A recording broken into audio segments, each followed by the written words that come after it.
Bueno, retomamos las presentaciones. Ahora la doctora Daniela nos va a presentar su trabajo, como siempre los Ujú. tiempos. Muchas gracias por la presentación. Primero quiero agradecer a todos aquellos que me han apoyado o han pues apoyado el desarrollo de mi línea de investigación en el instituto que inicié en el 2023, especialmente a mis estudiantes, a las personas que me han apoyado técnicamente, a los integrantes del Departamento de Ingeniería Celular y Biocatálisis, a la Unidad de Escalamiento y Planta Piloto, a mis colaboradores externos, al Fondo de Financiamiento PAPIT, y quiero también mostrarles la productividad que he tenido en estos 2 años. Mi línea de investigación, que inicié en el 2023, es sobre el estudio de microalgas psicrófilas como plataformas para el mejoramiento de microalgas tropicales y pertenezco al programa de renovación académica del IBT. Entonces, en esta línea de investigación se divide en 3 grandes proyectos, de los cuales, bueno, espero tratar de platicarles sobre los 3, pero principalmente me voy a basar en que es el proyecto de fotoprotección, que es el que inicié con esta línea de investigación, y también porque, pues, hasta la fecha tenemos casi resultados, pues, suficientes para enviarlos a revisión por pares en una revista en este semestre. La parte 2 o el proyecto 2 trata sobre rasgos únicos de una microalga polar que es muy interesante y que estamos estudiándola y que también tenemos resultados y que estamos a punto de someter el artículo en este mes. Y la parte 3 es un proyecto que iniciamos el semestre pasado y trata sobre utilizar una microalga tropical, que es Chlamydomonas reinhardti, que se ha utilizado como modelo de estudio, como plataforma genética para la producción de proteínas heterólogas. Y entonces les voy a hablar de la parte 1 primero.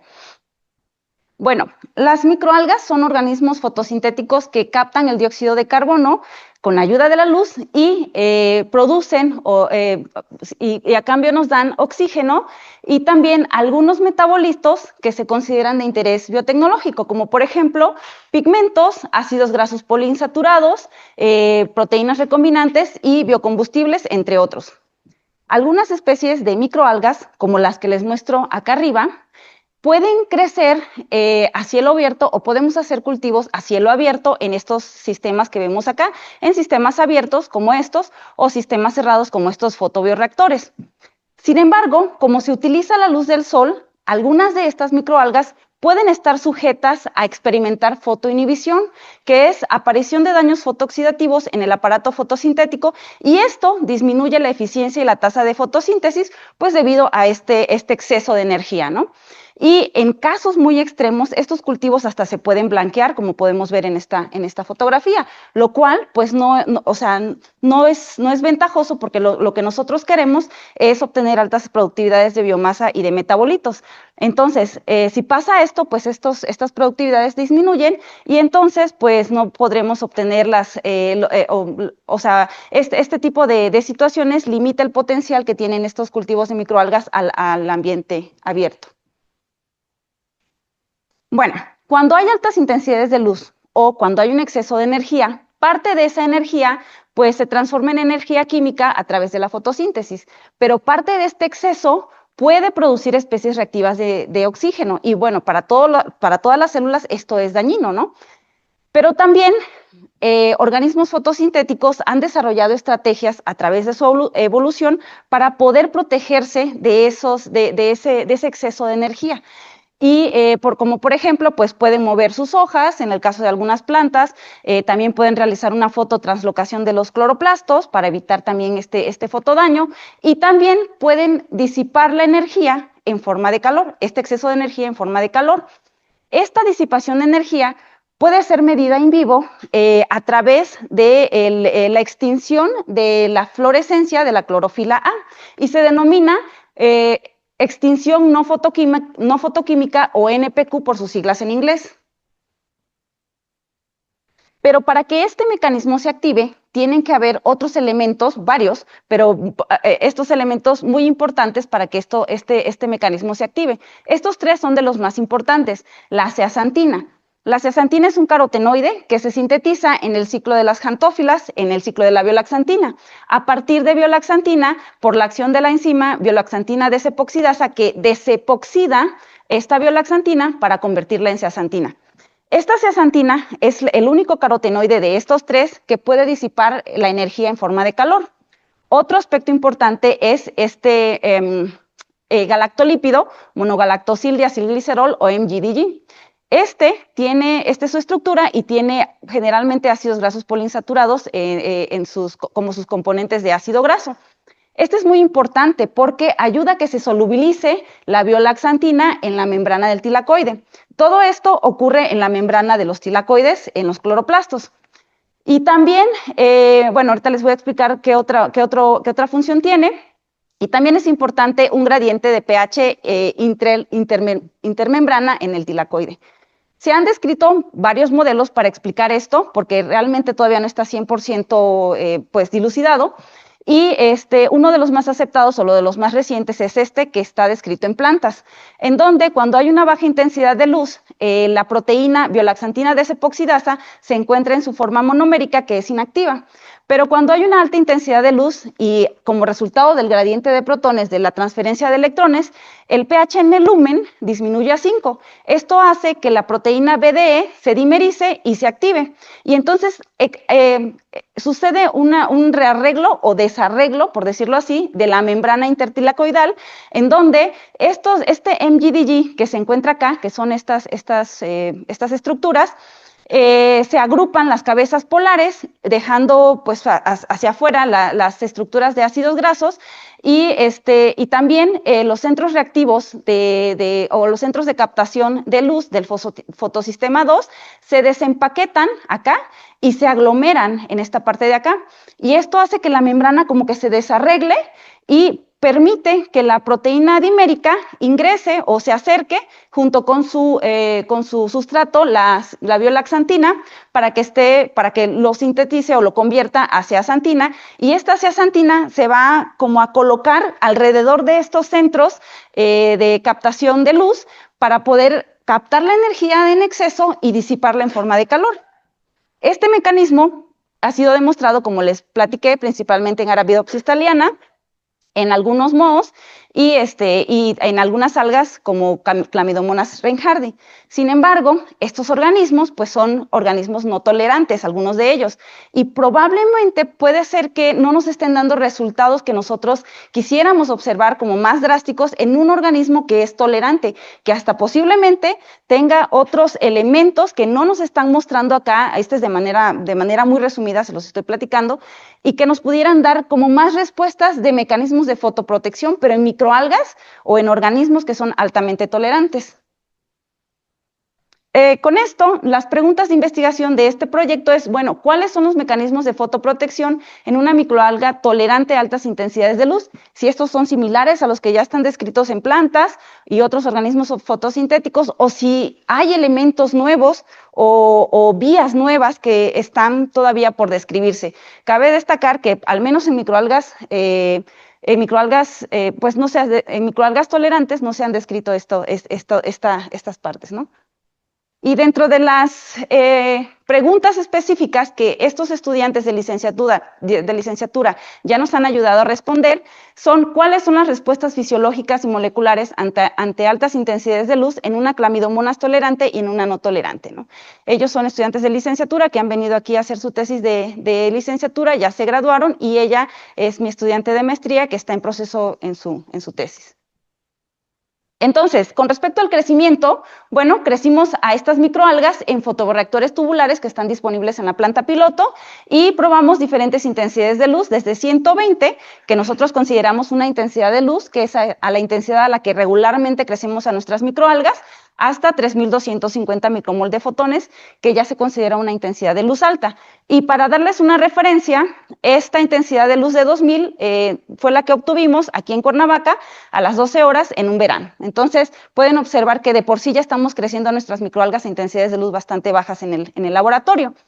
Y usamos una microalga tropical no tolerante que se usa como modelo de estudio, que es Chlamydomonas reinhardti, y pueden observar que esta microalga no puede crecer a intensidades de luz por encima de 850 micromoles de fotones.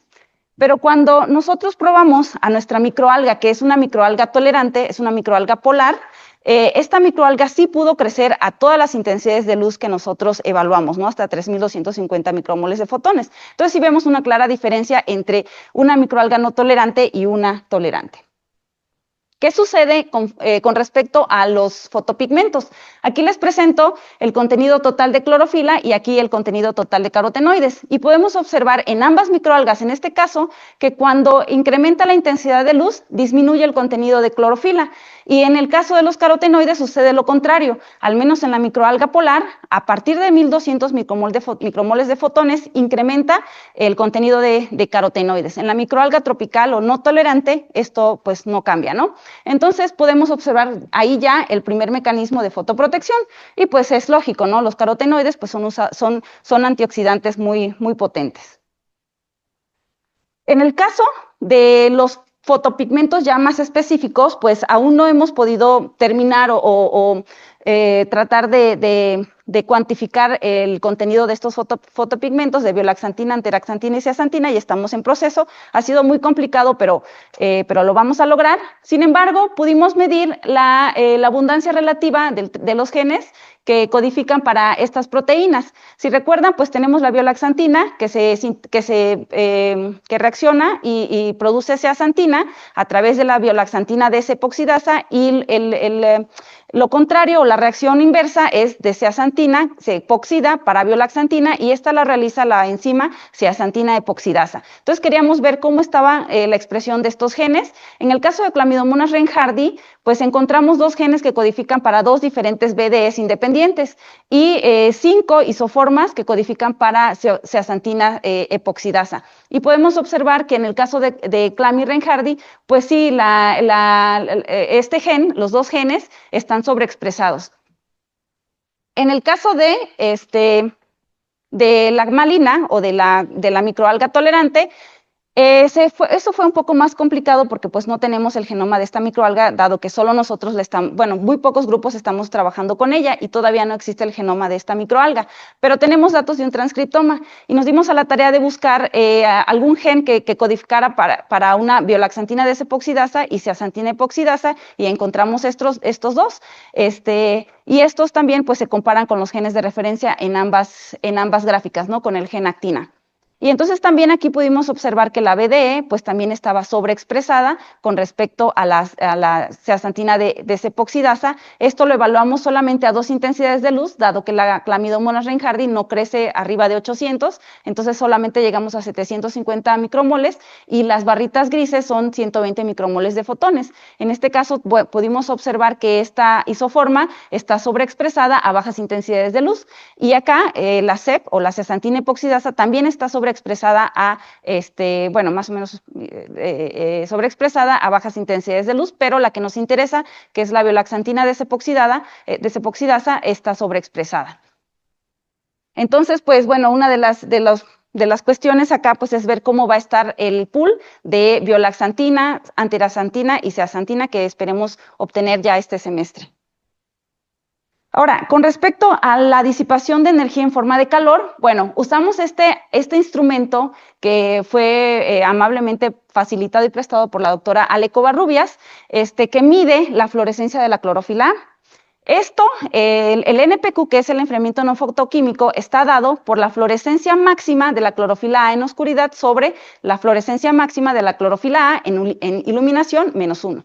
Y acá les muestro que los valores van desde 0 a 0.85 y entre más alto sea, mayor disipación de energía, de energía en forma de calor se da, que es lo mismo que una mayor fotoprotección. ¿Qué obtuvimos?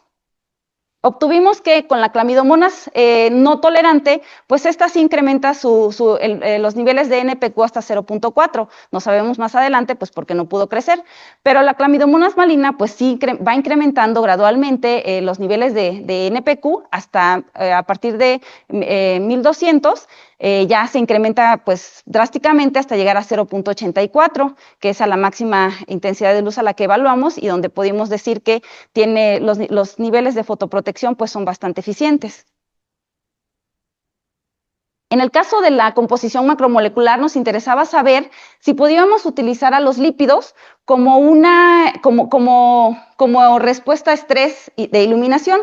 Generalmente en las microalgas, cuando las crecemos bajo limitación de nitrógeno o de algún nutriente, se incrementa el contenido de lípidos porque los utilizan generalmente como lípidos de reserva energética. Entonces, en este caso, queríamos ver si podíamos usar los mismos y tener otras respuestas también que les voy a platicar en un momento. Y pudimos observar que para la Chlamydomonas no tolerante, a partir de los 650, pues esta ya se encuentra bajo estrés porque disminuye la síntesis de proteína y da paso o se prefiere la síntesis de metabolitos de reserva energética como carbohidratos y lípidos, ¿no? En el caso de la Chlamydomonas tolerante, esto sí ocurre, pero ocurre a partir de los 2100 micromoles de fotones y se incrementan los contenidos de carbohidratos y de lípidos. Y a una intensidad de luz mucho más alta, lo que se prefiere es la acumulación de lípidos sobre proteína y carbohidratos. Pero si vemos ya más a detalle estos lípidos y los dividimos en lípidos polares, que generalmente son los que forman parte de las membranas celulares, y en triacilgliceroles, que se usan como reserva energética, podemos observar que la Chlamydomonas no tolerante disminuye el contenido de estos lípidos polares e incrementa el contenido de triacilgliceroles. En contraste, bueno, la Chlamydomonas polar o la tolerante permanece o mantiene su pool de lípidos polares, que generalmente están compuestos por ácidos grasos poliinsaturados, y después disminuyen estos lípidos de membrana para preferir sintetizar triacilgliceroles. Si vemos, también, si los dividimos en ácidos grasos saturados, monoinsaturados y poliinsaturados, podemos observar diferencias entre estas dos microalgas. En el caso de la Chlamydomonas no tolerante, incrementa el contenido de ácidos grasos poliinsaturados, ¿sí? Y también un poco los de ácidos grasos saturados. Pero este incremento en los ácidos grasos poliinsaturados pues nos hace preguntar si estos ácidos grasos poliinsaturados los necesita para formar MGDG, que es el galactolípido que les platiqué al principio, que es muy importante para que pueda solubilizar el sustrato biolaxantina y también para poder hacer esta conformación en la membrana y acercarla a la BDE, para que pues, pueda sintetizarse asantina. A lo mejor esas son sus necesidades en esta célula y por eso no tiene mecanismos de fotoprotección tan efectivos como, por ejemplo, la microalga polar. En el caso de Chlamydomonas polar, la tolerante, pues disminuye el contenido de PUFA e incrementa el contenido de MUFA y saturados, y pues esto puede ser que como la célula sigue creciendo, a lo mejor ya estas condiciones puede ser que se encuentre o que piense que se encuentra bajo alguna limitación de energía, de nutrientes, y entonces utiliza estos ácidos grasos mono y saturados como fuente de energía, ¿no? También estamos viendo, y de esto se trata la tesis de Aimé, de ver el papel específico de esta proteína importante, la BDE, que es BDR1 en Chlamydomonas reinhardti, que es la biolaxantina desepoxidasa. Y estamos abordando esta pregunta con dos estrategias. La primera es sobreexpresar el gen de BDR con una estrategia que se llama MOCLO, que es modular cloning, en la cual tenemos muchas partes de estos módulos que se ensamblan para crear al plásmido. Este plásmido tiene estas unidades o estos elementos importantes en su unidad transcripcional. Como es una proteína que está en el cloroplasto, pues tiene un CTP de transición a cloroplasto y se crea el plásmido, pero esto no se inserta de esta manera en Chlamydomonas reinhardti, sino que se lineariza y se inserta de manera random en el genoma de Chlamydomonas.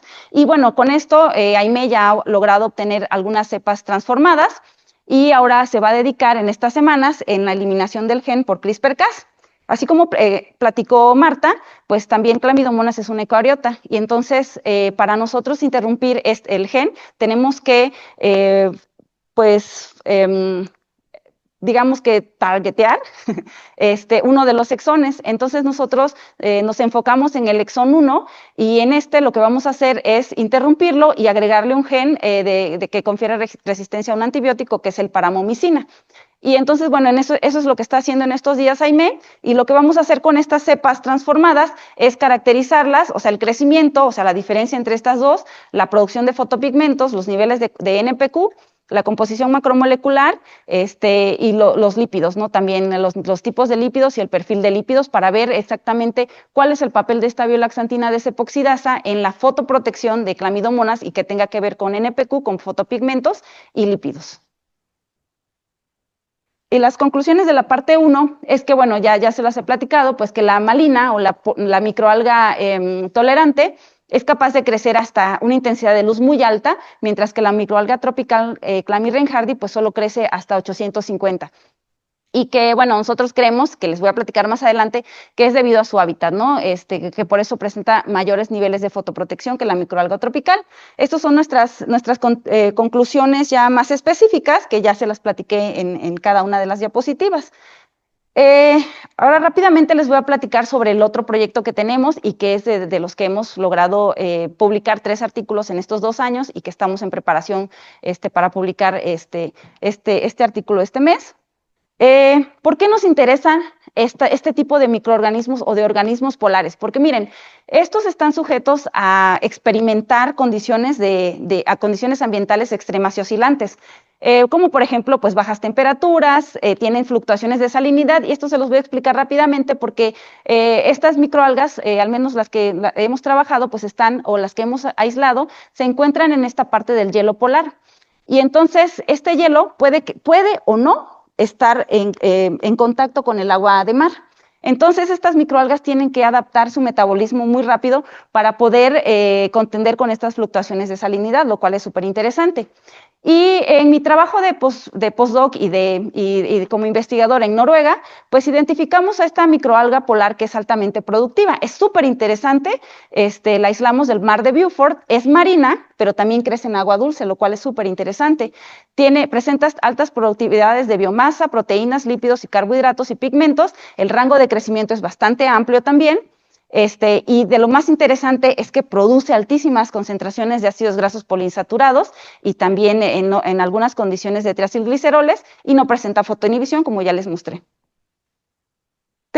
Tenemos 3 proyectos activos, bueno, en los que estamos trabajando. Este es el artículo que estamos por someter, que se trata del estudio del transcriptoma de esta microalga a diferentes temperaturas y disponibilidad de nitrógeno, de los cuales hemos obtenido datos y información súper valiosa, que si están interesados, pues después podemos platicar. Esto ha sido en colaboración con los grupos del doctor Enrique Galindo y de los doctores Enrique Galindo y Leobardo Serrano.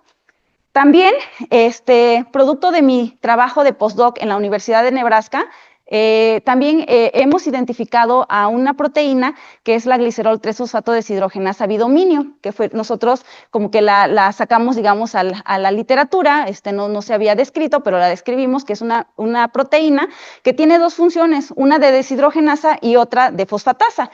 Y entonces esa función de fosfatasa es súper interesante porque es la que sintetiza o la que produce glicerol bajo condiciones de alta osmolaridad. Pero cuando ese dominio no está activo, actúa como deshidrogenasa y se va hacia la síntesis de triacilgliceroles, sobre todo cuando está bajo condiciones de limitación de nitrógeno. Pero pues seguimos trabajando en esa proteína con Clamidomonas reinhardti y tratamos de investigar o estudiar su regulación y al final vimos que pues no nos daba resultados concluyentes, probablemente porque esa microalga pues es una microalga que se aisló o que es de agua dulce, entonces a lo mejor no tenga estos mecanismos para contender con esta osmoprotección tan eficientes. Entonces creemos que si estudiamos esta misma proteína en clamimalina podríamos tener resultados más concluyentes o más interesantes. Esto fue parte de la tesis de licenciatura de Ricardo y de Jair, que vinieron de diferentes universidades politécnicas. Y otro proyecto que tenemos es de ver las estrategias de cultivo en esta Clamidomonas polar para tratar de incrementar el contenido de ácidos grasos poliinsaturados y de pigmentos. Y entonces hemos estado jugando, por ejemplo, con los ciclos diurnos y observamos que pues no hay muchas diferencias en cuanto a la composición macromolecular. Esto también fue parte de la residencia profesional de Sofía, que vino del TEC de Tuxtla, y pues seguimos trabajando con este proyecto, con los 3. Y la parte 3, ya muy rapidito, se las voy a platicar, que estamos utilizando Clami Reinhardi como plataforma genética para la producción de proteínas heterólogas. Este proyecto pues es en colaboración con el grupo del doctor Guillermo Gosset, y usamos Clami Reinhardi porque tiene muchas ventajas, entre ellas pues que tiene el genoma completo, existen herramientas moleculares y genéticas para poder manipular sus 3 genomas, y bueno, en comparación con otros sistemas de expresión, pues también tiene algunas ventajas como que no utiliza glucosa, puede expresar proteínas eucariotas complejas y otros aspectos. Entonces, el primer proyecto que tenemos acá es el de la producción de melanina, que también va enlazado con el proyecto de fotoprotección, y el objetivo es expresar heterólogamente el gen MELA que codifica para una tirosinasa de Rhizobio nettli, involucrada en la vía de síntesis de eumelanina en el genoma de Chlamydomonas reinhardi. Y los avances que hemos tenido hasta ahora, igual seguimos usando el sistema MOCLO, que tiene estas partes importantes dentro de la unidad transcripcional, y la estudiante Carlet, que vino del TEC de Tuxtla, dirige esa construcción hacia citoplasma, y Caleb, que viene de la UPEMOR, la dirige hacia cloroplasto, porque como es un gen que no sintetiza naturalmente Clami Reinhardi, pues no sabemos dónde podría estarse sintetizando de una mejor manera, o expresando más bien. Entonces, dentro de los resultados preliminares, pues es que ya tenemos algunas cepas transformadas, en donde ustedes pueden ver, a lo mejor, espero, la coloración de los cultivos, que va desde un café bastante intenso hasta un café un poco más clarito, y esta es la cepa, la wild type y la parental, ¿no? Entonces, pues sí, ya hemos tenido alguna producción de eumelanina en sobrenadante, y pues seguimos estudiándolo porque pues son apenas resultados preliminares que hemos tenido y que son promisorios, ¿no? Y bueno, ya para terminar, las conclusiones generales, pues es que pues la malina o la microalga tolerante pues presenta mayores niveles de fotoprotección. Seguimos estudiando esta microalga, ahora queremos ver cuáles son esos mecanismos de fotoprotección en esta microalga tolerante. También en el caso de Clamic malina, pues igual tenemos proyectos y seguimos estudiándola porque nos interesa mucho saber sobre esta microalga y está mal decirlo, pero explotarla un poco más, ¿no? Queremos conocer cuáles son muchos de sus mecanismos que la hacen sobrevivir a estos ambientes tan extremos, ¿no? Y sobre Clami Reinhardi, pues sí es muy promisoria. Este es el primer proyecto para producir eumelanina. Y bueno, aquí también abro la invitación por si alguien quiere expresar su proteína o lo que quieran en este sistema de expresión que es una microalga, pues bienvenidos, acérquense conmigo y pues platicamos, ¿no? Y ya, muchas gracias por su atención.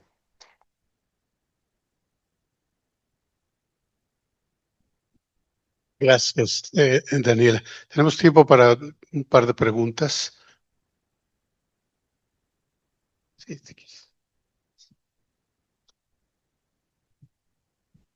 Hola, Dani. Sí. Hola, doctor. ¿Qué tal? Oye, muy completo todo este trabajo que has venido haciendo, ¿no? Con esta plataforma que se ve tan interesante. Una pregunta específica sobre el crecimiento que nos mostraba sobre los dos modelos, la microalga tropical y la polar.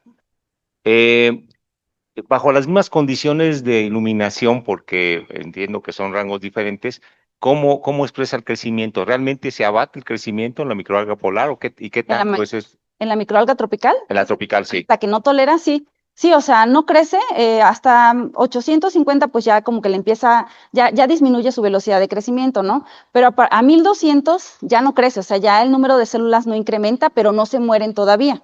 O sea, están ahí, no sé si se mueren o no, la verdad, pero ya a más altas intensidades de luz, esas células ya se ven blancas, ya es imposible contarlas porque ya no se ven. Pero para la misma intensidad para los dos modelos, por ejemplo, 850, ¿qué es el límite? ¿Cómo es el crecimiento con la otra microalga? Con la polar.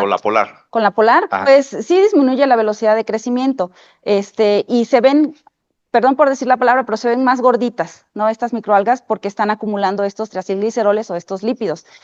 Pero sí crece, o sea, crece bien y sí tienen unos pequeños flagelos que sí, pues sí las ve uno moviéndose, ¿no? Nadando. ¿Esa es su pregunta? Sí, es esa. O sea, bueno, ok, gracias. Hola. Hola, Oye, Pati. dos preguntas muy rápidas. ¿Todas las respuestas de NPQ están mejoradas en esta alga? ¿Son todos los diferentes NPQ que están mejoradas? Y la segunda es, ¿estás pensando en hacer transplantómica en en CLAMI? Montar la transplantómica en CLAMI en lugar de expresar en el núcleo. Sí, en cada uno de los cultivos que fueron a diferentes intensidades de luz, el nivel de NPQ estaba mejorado, sí. Sí, ya, de los 3 tipos diferentes. El que les presento acá es el principal, el QE, ajá. Pero los otros sí, o sea, también cambian, ¿no? Pero el más importante o el que refleja el NPQ es el que les presento acá. Y la segunda pregunta, de hecho, ese es el proyecto que metí para un PAPIT, pasarle esos genes de Clami Malina a Clami Reinhardi y ver si se mejora la fotoprotección en Clami Reinhardi, ¿no? Como para ver la funcionalidad de estos genes. Ok, gracias otra vez, Daniela. Perdón sí hay muchas preguntas, pero seguimos.